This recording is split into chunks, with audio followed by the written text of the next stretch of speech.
Hi news ಫಸ್ಟ್ಗೆ ಸ್ವಾಗತ. ನಾನು ನವೀನ್ ಕುಮಾರ್ BN. ಅಂತೂ ಇಂತೂ ಬಾಹ್ಯಾಕಾಶದಿಂದ ಭೂಮಿಗೆ ಬಂದಿಳಿದಂತಹ ನಾಸಾದ ಗಗನಯಾತ್ರಿಗಳಾದ ಬಜ್ ವಿಲ್ಮೋರಾ ಹಾಗೂ ಭಾರತ ಮೂಲದ ಸುನಿತಾ ವಿಲಿಯಮ್ಸ್ ಅವರ ಬಗ್ಗೆನೇ ಈಗ ಮಾತು. ಒಂದು ದಿನ ಅಲ್ಲ, 10 ದಿನವೂ ಅಲ್ಲ, ಬರೋಬ್ಬರಿ 9 ತಿಂಗಳ ಬಳಿಕ ಮಾರ್ಚ್ 19ನೇ ತಾರೀಕು ಸ್ಪೇಸ್ ಎಕ್ಸ್ನ ಡ್ರ್ಯಾಗನ್ ಸ್ಪೇಸ್ ಕ್ರಾಫ್ಟ್ನ ಮೂಲಕ ಸುನಿತಾ ಹಾಗೂ ಬಜ್ ವಿಲ್ಮೋರ್ ಅವರು ಮತ್ತೆ ಭೂಮಿಗೆ ಬಂದಿದ್ದಾರೆ. ಇದೊಂದು ಐತಿಹಾಸಿಕ ಕ್ಷಣವನ್ನಾಗಿ ವಿಜ್ಞಾನಿಗಳು, ಸಂಶೋಧಕರು ಹೇಳ್ತಾ ಇದ್ದಾರೆ.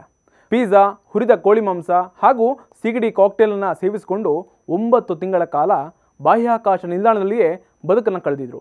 ಕೆಲವೊಂದು ಫೋಟೋಸ್, ವಿಡಿಯೋಗಳಿಂದ ತೇಲಾಡ್ತಾ ಇದ್ದಂತಹ ಸುನಿತಾ ವಿಲಿಯಮ್ಸ್ ಹಾಗೂ ತಂಡದವರನ್ನು ನೋಡಿ ನೋವಾಗ್ತಾ ಇತ್ತು, ಇನ್ನೊಂದು ಕಡೆ ಹೆಮ್ಮೆಯೂ ಆಗ್ತಾ ಇತ್ತು. ಇದೀಗ ಭೂಮಿಯ ಮೇಲೆ ಗಗನಯಾತ್ರಿಗಳು ಕಾಲಿಟ್ಟಿರುವಂಥ ವಿಚಾರ ಈಗಾಗಲೇ ನಿಮಗೆಲ್ಲ ಗೊತ್ತಾಗಿದೆ. ಜೀವಕ್ಕೆ ಅಪಾಯ ಅಂದಿದ್ರೂ ಸಾಧಿಸುವೆ, ಮುನ್ನುಗ್ಗುವೆ ಅಂತ ಸಂಶೋಧನೆ, ವಿಶೇಷ ಅನುಭವಗಳ ನಡುವೆ ವಾಪಸ್ಸಾದಂತಹ ಗಗನಯಾತ್ರಿಗಳಾದ ಸುನಿತಾ ವಿಲಿಯಮ್ಸ್ ಅವರಿಗೆ ನಾಸಾ ಸಂಸ್ಥೆ ಹೆಚ್ಚುವರಿಯಾಗಿ ಸಂಬಳ ಕೊಡುತ್ತಾ ಅನ್ನುವಂಥ ಪ್ರಶ್ನೆಯೊಂದು ಈಗ ಶುರುವಾಗಿದೆ. ಈಗಾಗಲೇ ಅಂದುಕೊಂಡಿದ್ದಕ್ಕಿಂತ ಹೆಚ್ಚಿನದಾಗಿ ಸಮಯವನ್ನು ಸುನಿತಾ ಹಾಗೂ ವಿಲ್ಮೋರ್ ಅವರು ಬಾಹ್ಯಾಕಾಶದಲ್ಲಿ ಕಳೆದಿದ್ದಾರೆ. ಹೀಗಾಗಿ ಓವರ್ ಟೈಮನ್ನು ಕೆಲಸ ಮಾಡಿದ್ದಕ್ಕೆ ಸ್ಯಾಲ್ರಿಯಲ್ಲಿ ಏನಾದರೂ ಕೂಡ ಹೆಚ್ಚು ಹಣ ಸಿಗುತ್ತಾ ಅನ್ನುವಂಥ ಪ್ರಶ್ನೆಗಳು ಚರ್ಚೆಗಳಾಗ್ತಾ ಇದ್ದಾವೆ. ಈ ಪ್ರಶ್ನೆ ನೇರವಾಗಿ ನಾಸಾ ಸಂಸ್ಥೆಗೂ ಕೂಡ ಗೊತ್ತಾಗಿದೆ. ಅದಕ್ಕೆ ಉತ್ತರ ಕೊಟ್ಟಿರುವಂತಹ ನಾಸಾ ನೋ ಎಂಬ ಉತ್ತರವನ್ನು ಕೊಟ್ಟಿದೆ. ನಾಸಾ ಹೇಳೋ ಪ್ರಕಾರ ನಮ್ಮಲ್ಲಿ ಓವರ್ ಟೈಮ್ಗೆ ಹೆಚ್ಚಿನ ಸಂಬಳವೇ ಆಗಲಿ ಭತ್ಯೆ ನೀಡುವಂಥ ಪದ್ಧತಿಯೇ ಇಲ್ಲ.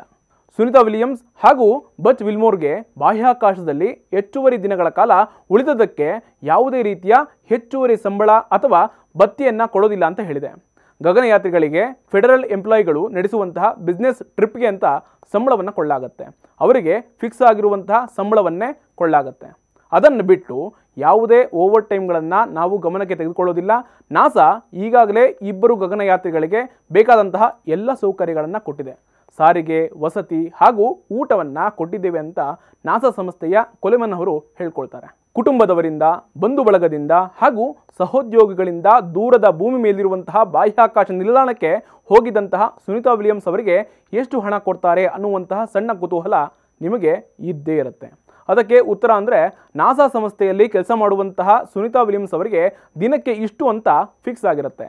ನಾಸಾ ಸಂಸ್ಥೆಯಲ್ಲಿ ಕೆಲಸ ಮಾಡ್ತಿರುವಂತಹ ನೌಕರರಿಗೆ ಈ ರೀತಿಯ ಗಗನಯಾತ್ರಿಗಳಿಗೆ ಸಂಬಳವನ್ನು ಬಿಟ್ಟು ದಿನದ ಭತ್ಯೆ ಅಂತ ಪ್ರತಿದಿನವೂ ಕೂಡ ಸುಮಾರು $4 ಕೊಳ್ಳಾಗುತ್ತೆ. ಅಂದರೆ ಭಾರತೀಯ ರೂಪಾಯಿಯ ಮೌಲ್ಯದಲ್ಲಿ ಹೇಳಬೇಕು ಅಂತಂದರೆ ದಿನಕ್ಕೆ ಕೈ ಸಿಗೋದು $347 ಅಷ್ಟೇ ಅಂತ ನಾಸಾ ಸಂಸ್ಥೆ ಮಾಹಿತಿ ಕೊಟ್ಟಿದೆ.